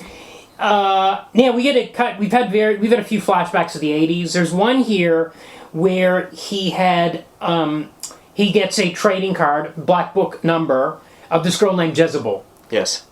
So he calls up this Jezebel on the phone. Jezebel is only interested in meeting with Huey. We don't hear her voice, we just hear his side of the phone conversation. Yeah, Huey just keeps saying, he goes, oh, I was given your number by Huey, beat. No, he's not here. Yeah. No, I don't know. No, I don't know where he is. Yeah. How about I meet you for, at the movies this week? This was, to me, the funniest line. No, Huey won't be there. Yeah, he won't be there. But he invites her to this new French film. He's not sure what it is. He thinks it sounds like a musical. It's Shoah. Yeah. I laughed at this. I laughed. There is a callback later in the movie where he invites Zelda to a French movie, which he thinks is a musical. We don't hear what that one is. But Shoah, for those of you who don't know, is a 9.5-hour documentary about the Holocaust. Notorious, yeah. I really laughed at this bit because it's a bit of a Feiffer moment because it's like he's supposed to be an intellectual who reads books and things like that. In fact, it's a thing. Book reading, it comes up in Carnal Knowledge as well, where people are competing about how many books they've read and which books they've read. Yep. This proves I'm a smart guy. Yep. Meanwhile, we actually do see Huey. Huey's the only person He's that reads. reading all the time. Yes. He's always got a book beside the bed, or when he... Huey is the only person that reads. Yeah. Whereas we constantly hear how much, because Bernard is in publishing, he publishes historical non-fiction, whatever that is. And he's always talking about how much he loves books. Yes. And he has this odd scene where he's in bed with Zelda, again, where he's just non-stop. Yeah. And she's just listening. She's not interrupted. She's not interrupted. She can't interrupt. Yeah. Where he's just pouring out all this nonsense. And one thing he talks about is how much he likes books. Yeah. And she says, oh, you like books and rock and roll. Yeah. You're an old guy, I can guess you like books. You're old, you like books and rock and roll. Yeah. But we never see him reading a book, yeah. No, but also her art is terrible. She thinks she knows art. The mom, Aggie, talks about green card art, and she complains about cats. She thinks that's like anti-art. Oh, cats, that's so easy. I'm sure that's a comic again. She thinks that's like the plebs. Like that's like a cheap way to make money on cards. Anyone can make money off a cat on a greeting card. Yeah. It's real art if you put like a wrinkly baby on it or something. Yes, something like that. Yeah. They all think they are experts in their... They're all obnoxious. Yes. It's exhausting, actually. I mean, was this film only an hour and a half? But at the end of this the phone conversation with Jezebel, he says, I'm totally going to stick it to that skank. Yep. So again, it's him or the bad influence validation from Huey in that scene, because Huey in the past is so cool and dominant and magnetic. Yeah. And Huey and Bernard is just...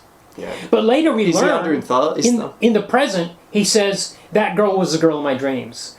And this is where we get the whole scene where he says, you said I was pussy whipped, so I broke up with her. Now she's married and living with some guy in the suburbs.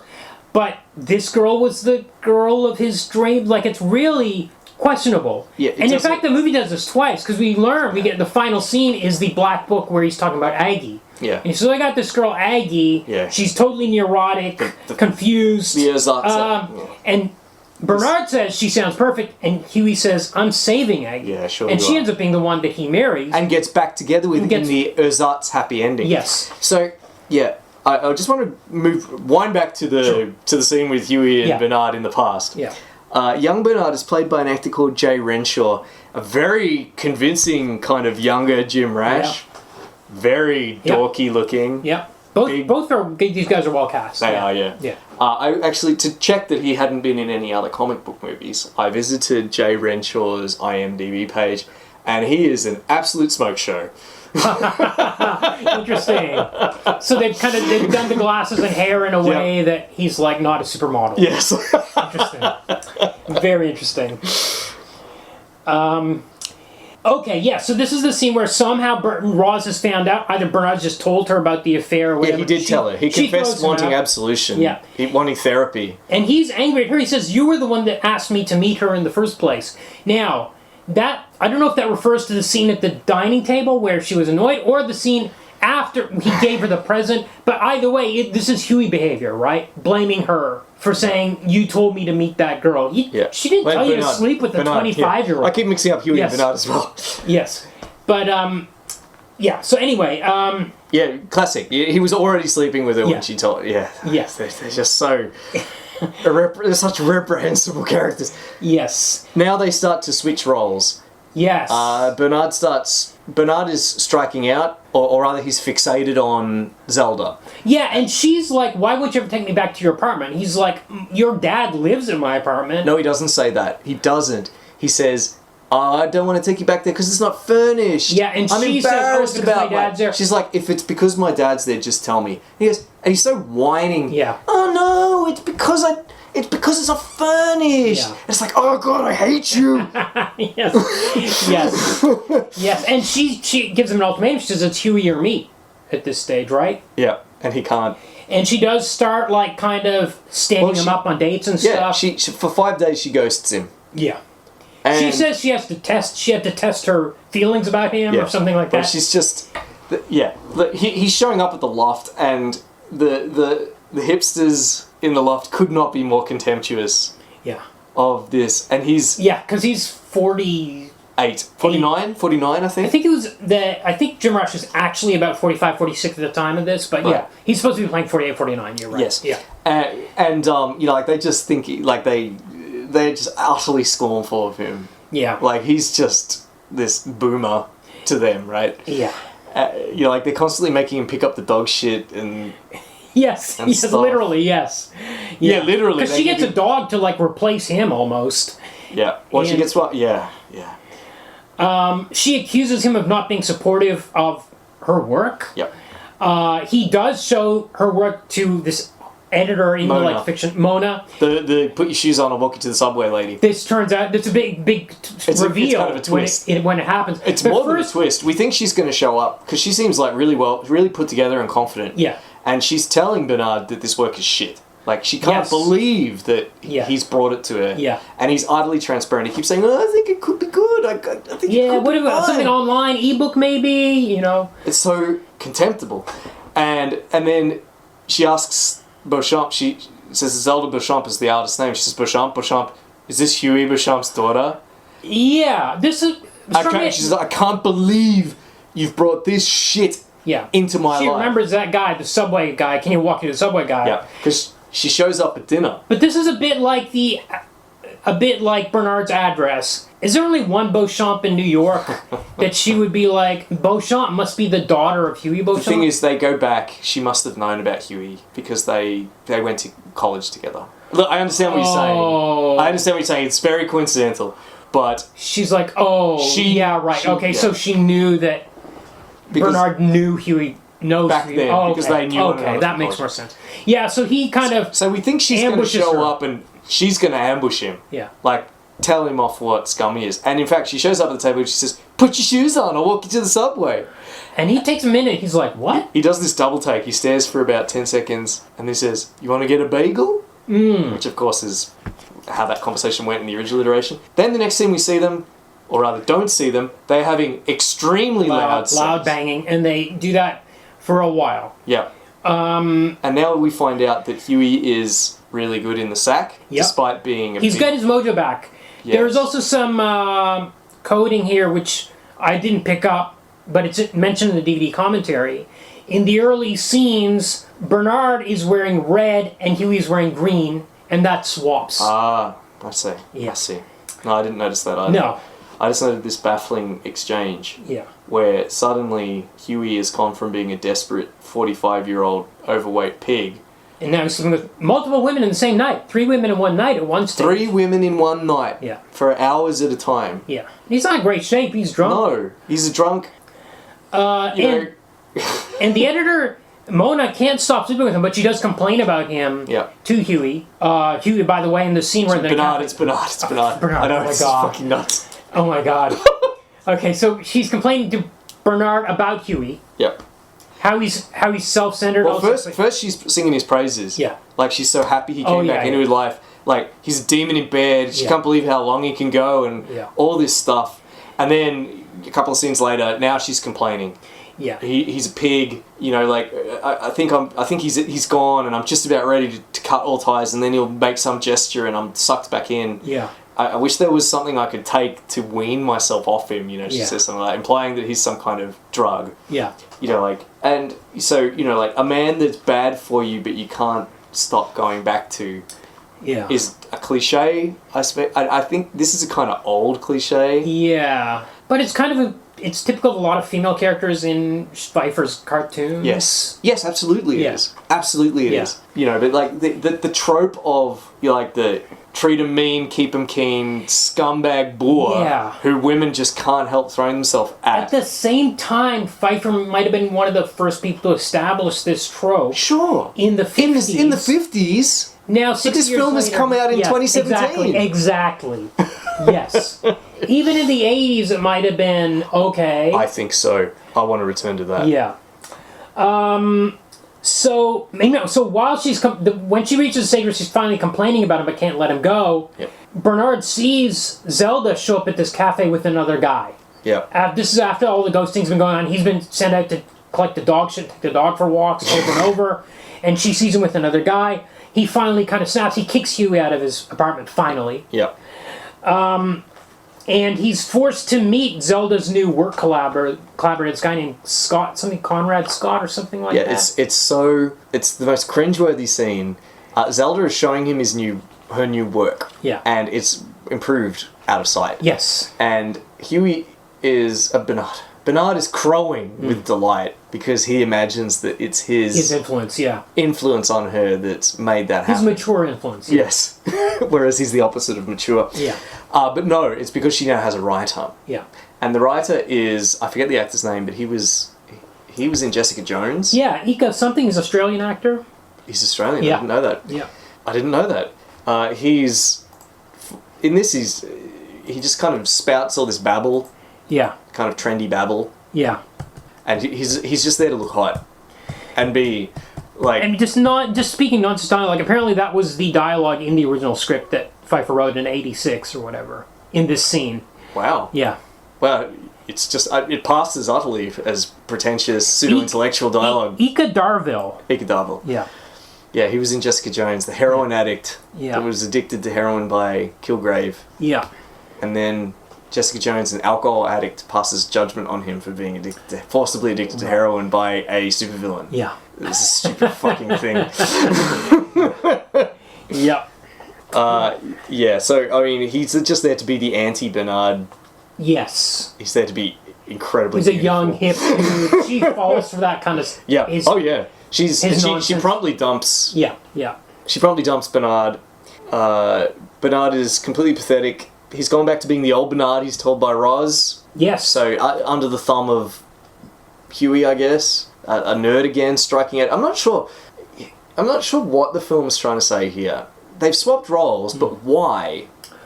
Okay, not having thought about this a lot before this moment, I think it was easy for Bernard to slip back because he refused to grow up. He was stuck worrying about the future, so he just easily slipped back into bad habits. Maybe that's where we're going with this. I'm not sure. And Huey, on the other hand, gets his mojo back, and he even implies that it's because of Bernard that he gets his mojo back in that scene where Bernard kicks him out. Yeah. He's bought him champagne to say thank you. He says, I was a broken machine, and you fixed me. I'm running again. Yeah. He has all these... again, I'm sure this was a cartoon. He talks all these hilarious, like, car metaphors that now he can do the corners and he's low to the road and all this stuff. But I don't really get why they've exchanged. I guess Like you said, they haven't. Neither of them has grown up.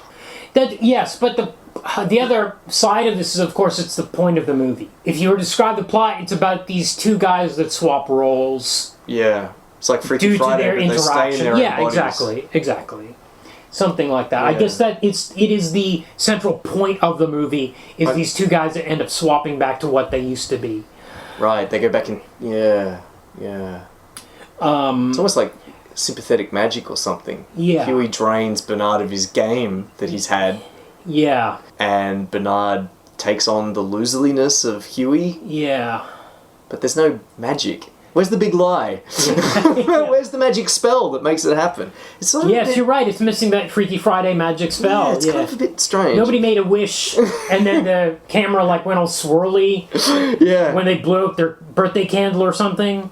Okay, so Huey goes to see his brother, the Richard Kind character. Yep. For some reason, the Richard Kind brother keeps saying, "By rights, you're dead. We thought you were dead," or something. I'm like, what is this? Maybe it's another Him cartoon. and his mom thought he was dead, and doesn't have a huge reaction when he shows up alive. Did he mean literally, or was it some sort of metaphor? Are they dead to him? Yeah, it's not. Is he dead to them? I don't know. I don't know, but he was maintaining the greeting card business with the wife up until the breakup. But oh no, the breakup was 15 years ago. Yes.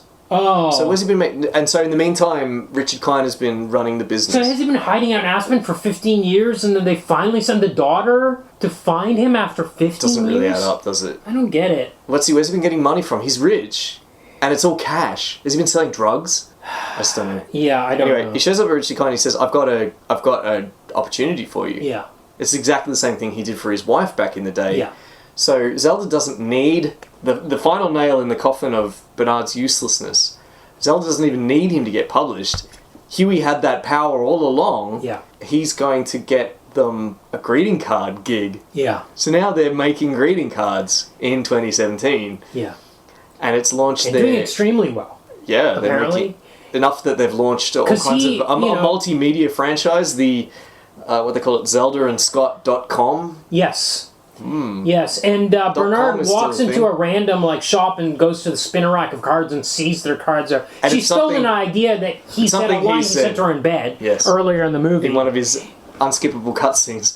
But it's if you ever go into a shop and look at the greeting cards, except for the hallmarks, they're random. Even the hallmarks are random. You don't know what cards you're gonna get in any shop, especially independent cards, which, you do see them around, but it's you manage to get them in a few random shops.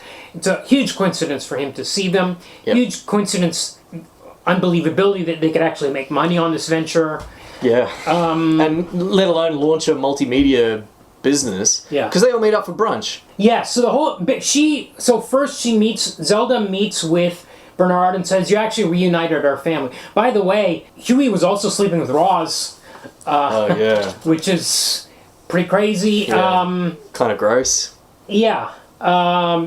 Anyway, so the whole family's back together. So we get the Aggie, the wife, Zelda, Huey, the brother, Richard Kind, and the boyfriend, the new boyfriend, Conrad Scott, or whatever his name is. Yeah.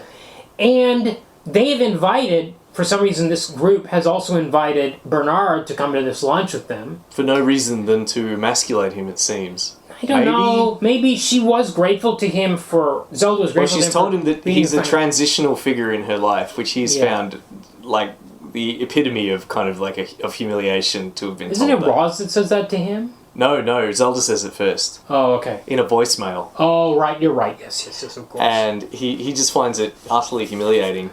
Then she says, "Come to brunch." And he shows up at brunch, and he sees Zelda and Conrad Scott, and they're just sort of all over one another. Yes. And Conrad Scott's uttering this babble. Yes. And Zelda's just eating it up. Yeah. Eating it up. She's running her hand up his thigh and everything. And, Bernard sees that and just goes, I've got to go.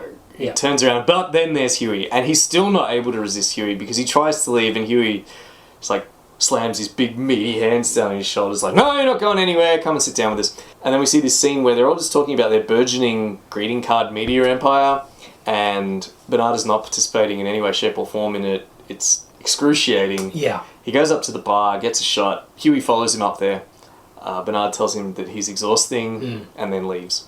Later, Huey shows up at his apartment again, much like he did in the beginning of the film. Gives him 2 tickets to St. Thomas. which was one of the nice places from the dialogue with the air hostesses earlier.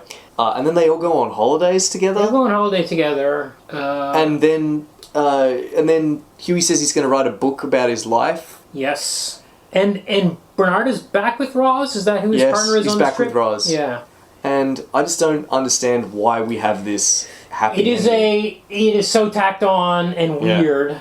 I don't understand. But then it's why. that's also buttoned by another flashback to the 80s, which I talked about, where he talks about Aggie being neurotic and confused. Yes. That's part of the happy ending. Her. It's part of the happy ending, because it's like he loved her all along, even though he was a philanderer. Yeah. Well, and that excuses his cheating on her and treating her like dirt and being out of her life for 15 years and leaving her to raise an 11-year-old child. And they're just back together and they're rich and happy, and he's paying for flights to St. Thomas for Bernard. I don't understand why this is in the movie. Why they really tried to put a happy ending on it. I don't know if it was in the original draft. If we had backed the Kickstarter, we would know. Right. Because a backer reward was the original handwritten script. Oh, right. Okay. By Jules Feiffer in PDF format. It's crazy because watching the end of Carnal Knowledge this week, that final scene is devastating. It is devastating takedown of the Jack Nicholson character, of what a pathetic human he is. He has to pay a prostitute to tell him what a big man he is. Yes. You're such a magnificent being.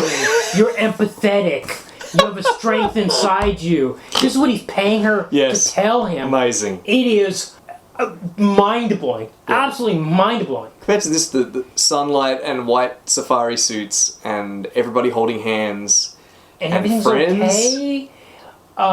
We needed a scene of him. We needed a scene of Bernard buying furniture for himself. Yeah. Yeah, that would have been good. You know what I mean? Something like, or finding. I don't see them getting back together. Or Huey moving on. Yeah. Or like Aggie telling him, "I'm not getting back together with you. You need to figure yourself out." And him, I don't know, stepping up and being embedded instead of this Deus Ex Machina greeting card shit. Yeah. And then going off to holiday together. Yeah. Like one big happy family. Yeah. Bizarre. Yeah. So the end credits, we get a lot of Feiffer art from the Playboy days and first the Playboy color art, and then we get the Village Voice art. Yeah. There is no credit that says based on a comic. No, because he wrote the screenplay. Yeah, a bit like Art School Confidential. Yeah. But we do get a credit that says Bernard and Huey illustrations originally appeared in Playboy magazine and Village Voice. I think that refers to the credits more than the whole movie. I would say so. Yeah. But that's how it ends. Okay, now let's get into our trivia for this. Normally I would begin with budget and box office. Yeah. I have no figures. Okay, do we have the Kickstarter Indeed, we do. I visited the Kickstarter page where it has the number. $27,946. Okay, that was the starting seed, I heard the director say. Like, that was just the beginning to get the investors on board. But do you know more about this? Maybe. The Kickstarter webpage, one of the things it offers for free is you can download the quote-unquote business case, which is about a 30-page PDF, which I read. Okay. And it's actually very jocular. They're being a bit tongue-in-cheek with this quote-unquote business case. So there's some serious points in it, but a lot of it's kind of silly. They talk about, why you should invest. They've partnered with a limited liability corporation that's selling $5,000 quote-unquote shares. Okay. In the movie, they talk about how much money you will make if the movie makes money, etc., etc. But they also talk about the new phenomenon of backing films. So rather than investing in films and expecting a return, you can back a film via Kickstarter. And get your name in the credits. Yeah. Yeah. Yeah, and feel a sense of pride and ownership and get like physical rewards like a tote bag and stuff. Yeah. Rather than pinning your hopes on a return which might not materialise. Yeah. All very kind of like fun and tongue-in-cheek. And lots of Feiffer art sprinkled liberally through it. Okay. So there was certainly fundraising going on by, Mirvish and other producers associated with the production. So it wasn't just the Kickstarter money that paid for the film. Yeah. I think they were hoping for a minimum budget of $60,000. Well, I know they were hoping for a minimum budget of $60,000 because that's what they put in the business case document. They were hoping it would go as high as several $100,000, but they were saying the minimum, $60,000. Okay. And they even, if I was still active on Facebook, I would post parts of this on it. Okay. There's a bit where they even talk about the worst case scenario, like Right. how little money it could possibly make, and Right. how this production company will offer us to do a foreign distribution and then declare bankruptcy and pull out, and you will make no return, but you will be able to write it off on your taxes and things like that. But there were 374 backers, $27,946. Okay. Yeah. I think maybe some people worked for free on it. Okay, yeah. It was sort of implied Yeah. that they did. Yeah. Like the actor that played young Huey, maybe, Yeah. might have worked for the chance to, I don't know, just to get work, to much like Feiffer did in his young days, working for Will Eisner for free and the Village Voice for free. History repeats itself, perhaps. But, okay, I want to talk about the quote-unquote lost script. Okay. Okay. I imagine the director's commentary, certainly that interview that you posted, that you provided me with Feiffer and the director. Mirvish. And Mirvish and the actor that played young Huey. They all over the internet you find this story. The story of the discovery of the lost script, right? So basically, Mirvish claims that he was finishing up a film that he'd done immediately preceding this one that he claimed was inspired a lot by carnal knowledge. Right. I think it was called Between Me or Okay. Between Us or something like that. And that he became interested in the idea of what Feiffer was doing now. So he looked him up, found out he was still active teaching and writing graphic novels, read an interview, something variously described online as a biography or an interview, where he heard that Feiffer had several unpublished screenplays lying around. Unproduced, yeah. Yeah. Unproduced, unpublished screenplays. Yeah. And Mirvish then thinks, this could be my next film. He thinks to himself, you see this quoted again and again, these must be good if they're by Feiffer. So he gets in contact with Feiffer by email. Feiffer allegedly tells him, I don't know where they are. Right. I'm recently divorced and my stuff's in storage. Ask me again in 4 months. 4 months later he asks him again. He says, ask me again in 4 months. Apparently this goes on for a year or more. Okay. Eventually, a friend of Mirvish's, this is part 2 of the story, a friend of Mirvish's remembers reading an unpublished script or an unproduced script of Feiffer's in a screenwriting magazine called Scenario in the late 1990s. Okay. They dig it up, they find that, yes, and this is Bernard and Huey. Yes, it was published in the inaugural issue of Scenario. And there included was an interview with Feiffer where he mentions that they had tried to get it made as a film with an LA producer in the 80s. The name of the producer was provided, but they couldn't find anyone with that name. Eventually they talked to Feiffer, say that they've read the script, they loved it. He tells them this was probably an edited version that his assistant sent to the magazine. They say, well, as your assistant, could we ask your assistant for the original copy? And he says, she's dead. Anyway, there's a running joke. Everybody involved with this is dead. Right. Except for Feiffer, who's 85. Yeah. In the end, luckily, Jules Feiffer can remember the name of the producer. It was just, the magazine had got it wrong. They look him up. He's the only person involved in this not dead, aside from Feiffer. He has the original script. Okay. They read it. A few months later, they go to the Library of Congress, where Feiffer donated his papers to the Library of Congress about 15 years earlier, in 2002. Okay. And there they find the original handwritten copy, which is a backer reward on the Kickstarter. Right. At this point, they spend about a year and a half trying to secure the rights, and then they start the Kickstarter and begin to make the film, which was shot almost entirely in Los Angeles, despite being set in New York because of all the interior settings. Los Angeles has obvious advantages because it's where all the crew and the actors and everything are. They do 2 days in New York for the exterior scenes with just the 3 mains. Yeah. Jim Rash, David Koechner, Mae Whitman. Right. Okay, this story, I don't know if I believe it, frankly. Okay. What don't you believe about it? That it was lost. I think maybe the broad strokes are true. Okay. But I think that the idea... I don't think you can lose a screenplay by a person that's alive.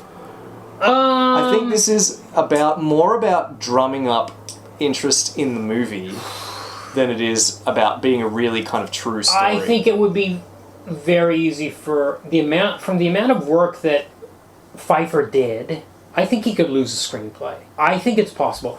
There's a story that they did a Will Eisner exhibit, and they were looking for some work that Feiffer had done, and they couldn't find it, so he just redrew it.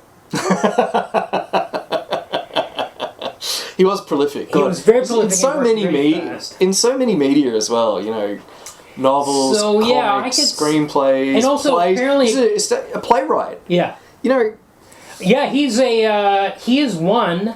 so Jim Rash, actually, in college, he'd been in a play by Feiffer called Right. Pfeiffer's People, Yes. which is what the Village Voice comic was called at one point. Yeah, right. Eventually, it was just called Feiffer. Yeah. But at one point, it was called Pfeiffer's People. In that play, there are Bernard and Huey scenes. Yes, right. Although yeah. I don't think Jim Rash played either. I think the subway scene is in that. Right. Yeah. Right. In that play. Yeah, in the play. Right. So he's, but this story it just crops up over and over and over on all these different, in all these interviews and on the promotional websites. And I wonder, it's just a little too perfect. I don't know. I think it's okay. The thing we forgot to mention about the plays and stuff was that Feiffer has won a Pulitzer for editorial cartooning in '86. That's right. He's won an Eisner Award. He has won an Oscar For 1961, for short film. For his comic Monroe. He did his comic Monroe, which is about a little kid that gets drafted into the army. Yeah. So he's got an Oscar, and he's got an Obie, which is for Off-Broadway. That's a Village Voice Award. But, so yeah. But, incredibly talented, so I can see incredibly prolific. Yes, I suppose he could have... a level of disorganization where something went into a bunch of boxes, into a storage unit or something, and was just... can't find it. I just feel like the narrative that... Yes, look, I'm sure he couldn't find it. Yeah. But this idea that it was a lost gem that they're really trying to promote... Yeah. I'm coming to a point. And my point is, this screenplay, this was originally, I think, paid for by Showtime, the Showtime network. Yeah. Right. And, they commissioned it. Yeah. So he wrote it. Yeah. He wrote it based basically completely on the comics, right? Right. In that 2018 interview... Many of the scenes in the movie are adaptations by me from the Village Voice strips, Right. and the Playboy strips from the Village Voice strips when they were young, and the Playboy strips when they were older. Yeah. So we know that for a fact because you've seen dialogue reproduced, and it's very much like that. So he's produced that on spec. Apparently, Showtime had it. The official reasoning, what shows up in these story online is that Showtime had a change of management, or change of leadership. Yeah. And they did not go with the script and apparently didn't even pay him for it. Okay. At that point, he turned it over to the producer, Okay. Bernard something or other. Yeah. I think his name is Bernard, coincidentally. Okay. Okay. And who then, this LA producer, the only guy still alive in 2015 or whatever when they were trying to figure out where this copy of the script was, shops it around and tries to get it made as a big budget, as a feature film by the Hollywood studios, and doesn't get into it any interest. And that's when it slips into obscurity. Okay. My thinking is, this film is less lost gem than it is rejected script. Yes. Yes. And we've danced around this a little bit when we were talking about the film, but watching this film, it really feels dated. Yeah. Some things about how they talk, the way some characters behave, Yeah. but mostly the theme of misogynistic middle-aged men and their sexual foibles are funny. Yeah. Feels really, really like Playboy 1983. Yeah. Yeah. Like Playboy 1983. Or, like, what was a bolt of lightning in 71 with Carnal Knowledge when no one has talked about this kind of thing on screen ever before? Yeah. And feels raw even watching it now. I imagine even by 83 was considered passe. I think by 72. Yeah. Because of Colonel Knowledge in 71. I think that does this movie this material, the Bernard and Huey material, to an absolute extreme that cannot be topped. I think it suffers by comparison. Now, at the same time, you can see Mirvish keeps talking about how much he loves Carnal Knowledge. Sure. Why wouldn't you, if you knew that Jules Feiffer had written something else that was in a similar vein, why wouldn't you want to... Why wouldn't that dream come true as a director of course. to do that? This is why he just kept talking about this earlier film, Between Me or whatever it was called. He was trying to make Carnal Knowledge with that. Yeah. He says over and over he was inspired by it. So then you find out that there's this allegedly lost screenplay from the 80s that's basically Carnal Knowledge Part 2. Yeah. And you could get it. Yeah. You would. Yeah. And he did. Yeah. That's why I wonder, really, if it was ever really lost. Right, okay. Or or if it's the only one. They make it sound like it's just so serendipitous that they ever stumbled across it, and it could have been gone forever, even though it was in the Library of Congress. But really, it's just like they called him up and said, "Hey, we've got a screenplay," and he said, "There's this one if you can find it." It was kind of like carnal knowledge. Yeah, but Feiffer himself said he looked for it for like a year and a half, right? Sure. It's just the way they've chosen to represent this narrative. Okay. The narrative of the series of coincidences that led to unearthing a gem that just happened to be exactly like the kind of film Mirvish would have wanted to make. Yeah, but he was seeking out because he wanted to make that. He knew what it was about. Oh, no, he didn't. No. Well, maybe he didn't. He says he didn't. But he just heard But to about return, it. This 2017 when this film came out as well, this is not a great time to release a movie about the lovable foibles of middle-aged perverts. Because this is the era of Me Too. Yeah, right. Now, you pointed out that the film wants Zelda to have agency, right? She's using Bernard as much as he is using her, and perhaps even more so. Yeah. But all I see when I watch it is guy in position of power, sleeping with a younger woman, because he can get her published. Yeah. It's just like Warren Ellis? Yeah. Ruined Warren Ellis's career. Yeah. All these sleazebags.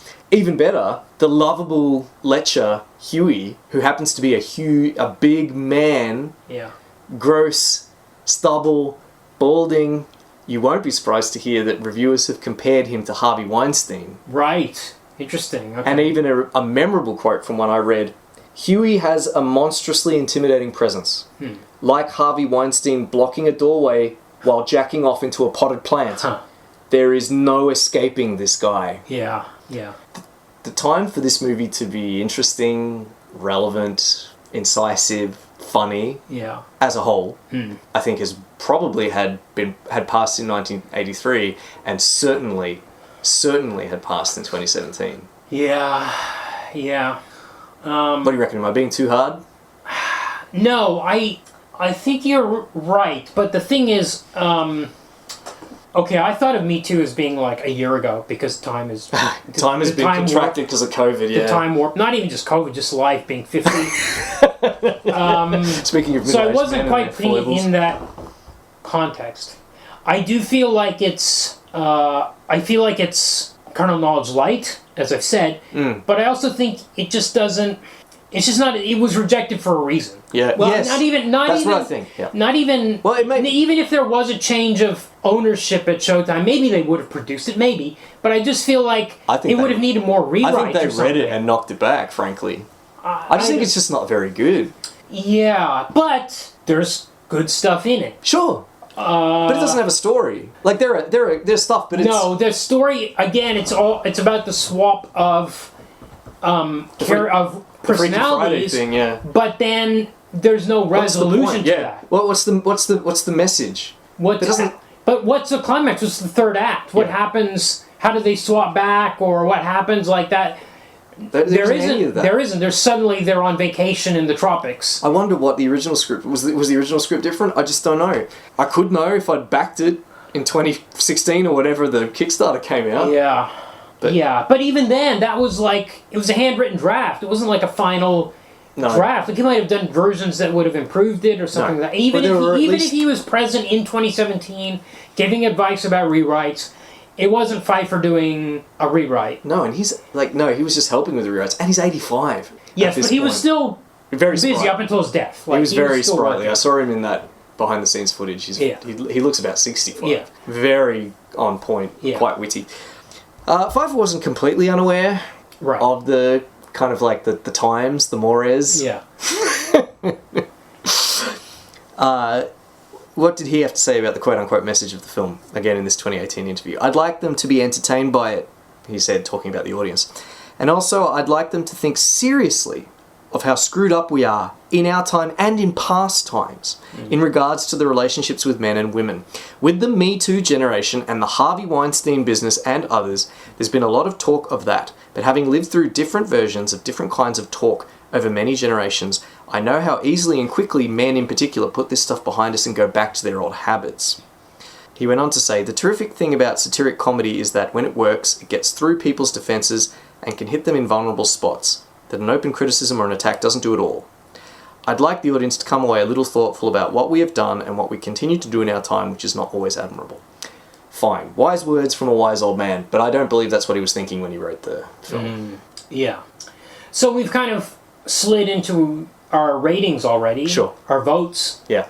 So how are you going on the movie? On the movie, it's an A. Okay. It certainly had its moments Okay. that I laughed at Yeah. and were funny, Yeah. but Probably 3. yeah, 3 or 4 that's rough times for me. even for a short film that only goes for an hour and 20 minutes. Yeah. 3 laughs. Yes, but are you supposed to laugh out loud? In fact, we skipped over rating the comic. Yeah, we'll come back to You the don't comic. really but we're talking laugh about- out loud at the comic, but it's No.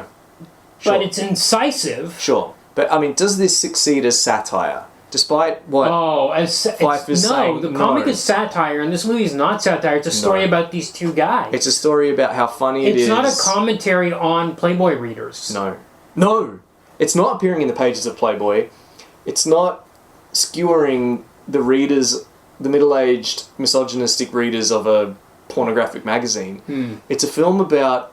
We're supposed to take pleasure in seeing the performative misogyny of 2 middle-aged creeps, and that's the joke? Yeah. What's the satire? There is no satire. No. So, neither funny nor wise, just kind of annoying and depressing. I think part of the problem is I consider myself to be pretty stable. Like I think I'm a kind of ordinary, grounded, middle-class guy. So I don't understand Right. these guys being at this age and having no kind of direction. That's it.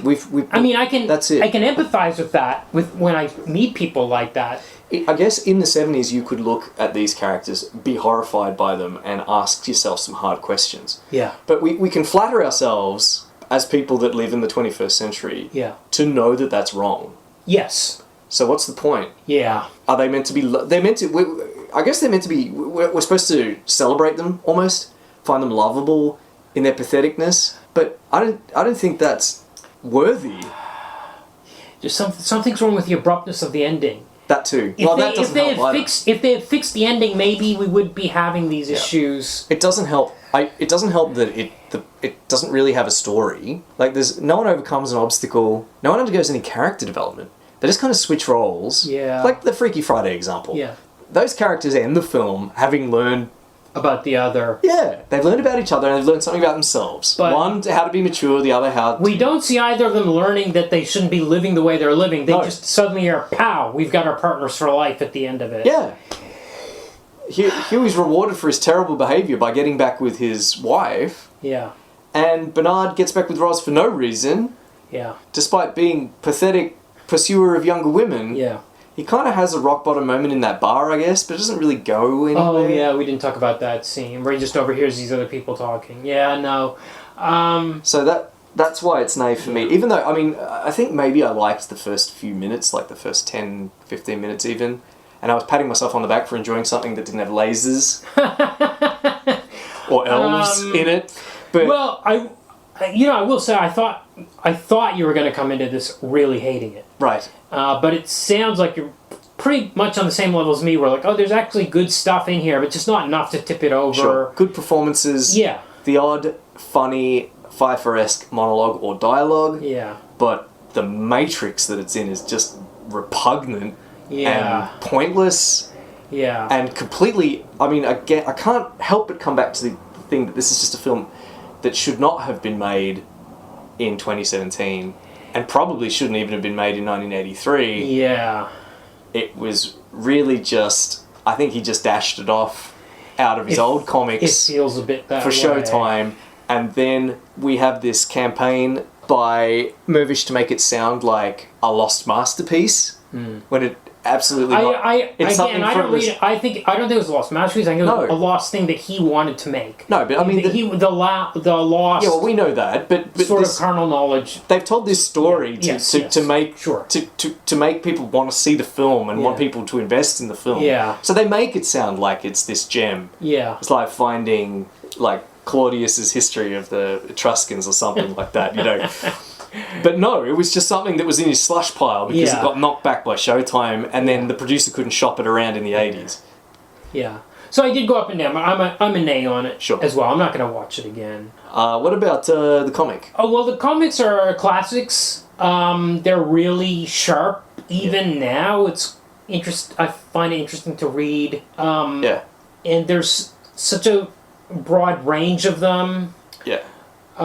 There's something for everyone in there because he doesn't Yes, restrict himself absolutely. to one theme. Yeah. And some of the stuff he has to say about insecurity and relationships It's really interesting that the 666 collection was in all those dens Yeah. in the 50s and 60s, and kids were reading. You hear a lot of like cartoonists said, I read this when I was a kid because my Yeah. parents had it. It's like, this is not really kid stuff that they would get or understand, but they're like, oh, it's like a kind of window If into I the were a adult kid, world. this looks like a picture book.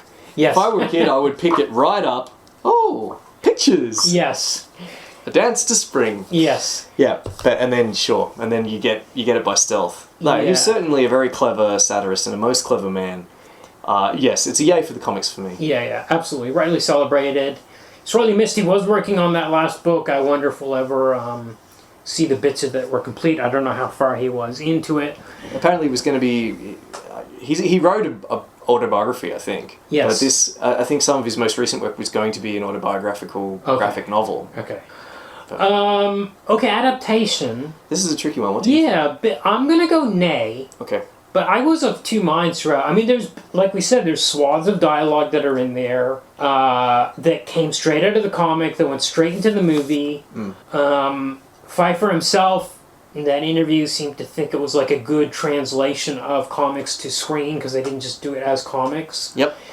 But there is the tone of the comics is satire, commentary, observation. Yep. I feel like movie is trying to be a character study. It's not any of those three things. Satire, commentary, observation. It's not about what life is like in 2017 at all. So I have to go nay, I think. How did you feel about it?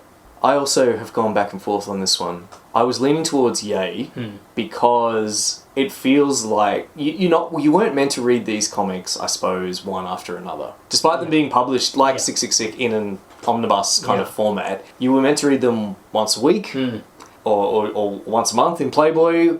Yeah. And they weren't supposed to be consumed en masse. Yeah. So they feel a bit. I imagine so when you read them, they feel a bit kind of. It feels like a bit of a mess. Yeah. And watching this film, it did feel like a bit of a mess. Again, sorry to keep bringing up carnal knowledge, but this is a thing where from the outset, let's show the lives of these two guys over 25 years. And you're envisioning their lives beginning to end over this period of time.